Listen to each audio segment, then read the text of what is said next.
Magandang umaga, ngayon po ay araw ng Miyerkules, September 27, 2023, update po muli sa lagay ng panahon. Ayon sa Pag-asa, isang low pressure area ang minomonitor sa labas po ng ating Philippine Area of Responsibility, silangan po ng extreme northern Luzon. Ang nasabing low pressure area ay nakakaapekto at nagpapaulan na po ang trough nito sa ilang bahagi ng Visayas at Mindanao. Sa ngayon, mababa ang tsansa na lumakas bilang bagyo sa loob ng 24 oras, ngunit patuloy natin na i-monitor dahil sa posibilidad po ng pagbabago sa forecast.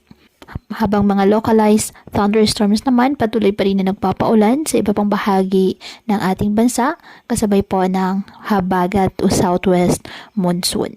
Wala namang gale warning na nakataas sa namang baybayin ng ating karagatan, ngunit iba yung pag-iingat lamang po sa mga kababayan nating papalaot dahil po sa minsang katamtaman hanggang sa maalon na karagatan.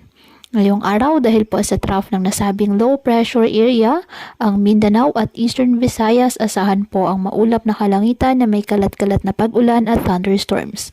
Ang Palawan, apektado po ng habagat, kaya asahan po dyan ang maulap na kalangitan na may kalat-kalat na pag-ulan at thunderstorms. Sa nalalabing bahagi ng bansa, kasama na po ang Metro Manila, bahagyang maulap hanggang sa maulap na kalangitan with isolated rain showers or thunderstorms dahil pa rin po yan sa trough na nasabing low pressure area at ng localized thunderstorms. Kaya pinapayuhan ng ating mga kababayan na maging maingat po sa mga posibilidad ng pagbaha at pagguho ng lupa, lalo na po kapag may malalakas na ulan, at ugaliin na magdala palagi ng payong o kahit ano panangga sa ulan o kahit naman sa init ng araw kapag lalabas po ng ating mga tahanan. At yan po muna ang update sa lagay ng panahon ngayong araw. Muli patuloy po tayo na mag-ingat at palaging tandaan, God loves you. Stay safe.